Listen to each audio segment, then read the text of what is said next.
Okay, so let us solve some of the most important as well as confusing questions of your exercise 2.3. Okay, so use the factor theorem to determine whether g of x is a factor of p of x. So the first question. So remember, there are very basic simple steps for this and only two simple steps. So let's get started with the first one. So the first step is to apply the factor theorem. So the factor theorem states that if this g of x is a factor of p of x, then p of minus 1 should be 0. Now why p of minus 1? Now you have to do what you have to do is, now take the g of x equals to 0, which is x plus 1 equals to 0, and substitute minus 1 and check if minus 1 equals to 0. So if it turns out to be 0, then yes, g of x is a factor of p of x.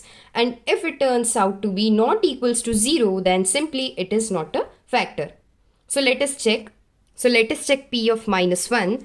So minus 1 cube plus minus 1 square minus 2 minus 1 minus 1. So now to simplify all of this, remember a golden rule. So remember the golden rule. If any negative number has any odd powers, then its value always turns out to be negative. And if any negative number has any even power, then its value always turns out to be positive. Remember this step. So now for minus 1 to the power 3. 3 is an odd number, so its value will turn out to be negative. Hence 2 multiplied by minus 1. Now minus 1 to the power 2. 2 is an even number, hence the value will be 1. So minus 2 multiplied by minus 1 is plus 2 minus 1. So minus 2 plus 1 plus 2 minus 1. So this turns out to be 0. So since p of 1 is equals, p of minus 1 is equals to 0, hence we can say that g of x is a factor of p of x. Okay, so moving on towards the next question. So the g of x is x plus 2. So for this question, always remember, students make a mistake in this place only, whether to substitute 2 or minus 2 in place of p of x. So remember, x, always do this step, x plus 2, always make g of x equals to 0 and find out the value of x and then substitute it into your given polynomial.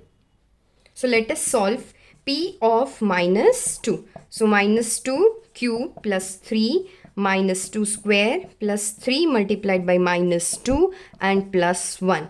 So this is minus 8. So this is plus 12 plus 3 minus 2 is minus 6 plus 1.